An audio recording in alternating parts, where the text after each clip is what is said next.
Sejarah kelam sistem uang, dan mengapa Indonesia bisa berutang sangat banyak kepada Cina. Uang, sebuah konsep yang telah menggerakkan dunia selama ribuan tahun.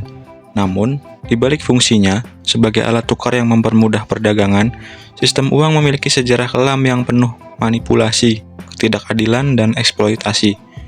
Dalam video ini kita akan menelusuri bagaimana sistem uang terbentuk, bagaimana ia berkembang dan menjadi alat kekuasaan, dan mengapa Indonesia sebagai salah satu negara berkembang kini memiliki hutang yang cukup banyak dan bahkan sangat besar kepada Cina.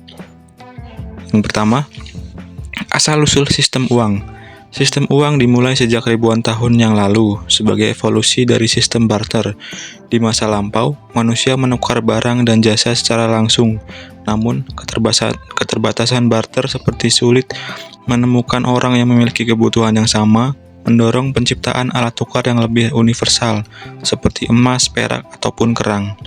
Bangsa Sumeria di Mesopotamia adalah salah satu peradaban pertama yang menggunakan perak sebagai alat tukar. Selanjutnya, untuk logam mulia mulai digunakan secara luas oleh Kekaisaran Lydia di abad ke-7 sebelum Masehi. Sebelum akhirnya menyebar ke seluruh dunia, namun bahkan sejak awal uang bukan sekedar alat tukar. Ia menjadi alat untuk mengontrol, mendominasi, dan memperluas kekuasaan. Yang kedua, sistem uang sebagai alat kekuasaan. Ketika uang mulai digunakan secara luas, penguasa dan kerajaan menyadari bahwa uang dapat menjadi alat kontrol. Kekaisaran Romawi misalnya, menggunakan uang untuk membiayai ekspansi militer mereka. Namun ketika ekonomi mulai melemah, mereka mencampur logam mulia dengan logam lain untuk mencetak lebih banyak uang. Ini adalah bentuk awal dari inflasi yang disebabkan oleh pemerintah sendiri.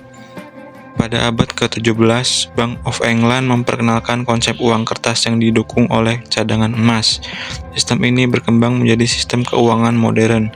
Namun, sistem ini juga membuka pintu bagi manipulasi. Ketika uang kertas tidak lagi sepenuhnya didukung oleh emas, nilai uang menjadi bergantung pada kepercayaan masyarakat terhadap pemerintah dan lembaga keuangan. Hutang negara. Awal dari ketergantungan. Di era modern, negara-negara mulai memanfaatkan utang untuk membiayai pembangunan. Namun hutang ini sering kali menjadi pedang bermata dua. Negara-negara berkembang termasuk Indonesia kerap terjebak dalam lingkungan utang karena membutuhkan dana untuk membangun infrastruktur, tapi tidak memiliki cukup pemasukan untuk membayarnya kembali. Dalam kasus Indonesia, hubungan dengan utang dimulai sejak masa kolonial, ketika Belanda mengeksploitasi sumber daya Indonesia untuk keuntungan mereka. Setelah kemerdekaan, Indonesia mewarisi sistem ekonomi yang rapuh dan terpaksa meminjam dari negara-negara maju untuk membangun kembali infrastrukturnya. Mengapa Indonesia berutang banyak kepada Cina? Dalam beberapa dekade terakhir, Cina telah muncul sebagai kekuatan ekonomi global yang menawarkan pinjaman besar-besar pada negara-negara berkembang. Ada beberapa alasan mengapa Indonesia memiliki hutang besar kepada Cina. 1. Belt and Road Initiative (BRI). Cina meluncurkan proyek ambisius untuk menghubungkan Asia, Afrika, dan Eropa melalui jaringan infrastruktur seperti jalan, pelabuhan, dan rel kereta api. Indonesia dengan posisinya yang strategis menjadi salah satu negara mitra utama dalam proyek ini.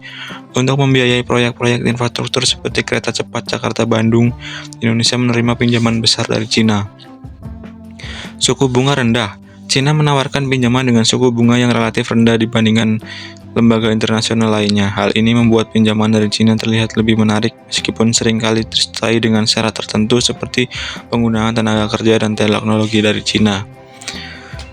Ketergantungan pada infrastruktur. Pemerintah Indonesia fokus pada pembangunan infrastruktur untuk mendorong pertumbuhan ekonomi. Namun proyek-proyek besar ini membutuhkan biaya yang sangat besar, hingga memaksa Indonesia mencari pinjaman dari luar termasuk dari Cina. Yang keempat, diplomasi utang. Beberapa pihak menilai bahwa Cina menggunakan uang sebagai alat untuk memperluas pengaruhnya. Ketika negara meminjam kesulitan membayar, mereka mungkin terpaksa memberikan konsesi seperti hak atas pelabuhan atau sumber daya alam kepada Cina. Dampak ketergantungan pada utang. Ketergantungan pada utang terutama dari satu negara seperti Cina membawa sejumlah resiko. Yang pertama, kedaulatan ekonomi. Ketika sebuah negara memiliki utang besar, pengaruh pemberi pinjaman terhadap kebijakan ekonomi negara tersebut meningkat. Hal ini dapat mengurangi kedaulatan ekonomi Indonesia. Yang kedua, beban generasi mendatang. Utang yang besar tidak hanya membebani pemerintah saat ini, tapi juga generasi mendatang. Mereka harus menanggung dampak dari kebijakan ekonomi yang tidak berkelanjutan. Resiko default. Jika Indonesia tidak mampu membayar hutangnya, hal-hal ini dapat memicu krisis ekonomi yang lebih besar. Belajar dari sejarah. Sejarah sistem uang mengajarkan kita bahwa uang bukan sekedar alat tukar, tapi juga alat kekuasaan. Indonesia seperti banyak negara berkembang lainnya harus berhati-hati dalam mengelola utangnya. Utang dapat menjadi alat untuk mempercepat pembangunan, tapi juga dapat menjadi beban untuk kehancuran jika tidak dikelola dengan baik. Ke depan, Indonesia perlu mencari solusi yang lebih berkelanjutan seperti mengembangkan sumber pendapatan dalam negeri, memperkuat ekonomi lokal, dan mengurangi ketergantungan pada utang luar negeri. Dengan belajar dari sejarah, kita dapat menyadari jebakan yang sama dan menciptakan masa depan yang lebih stabil.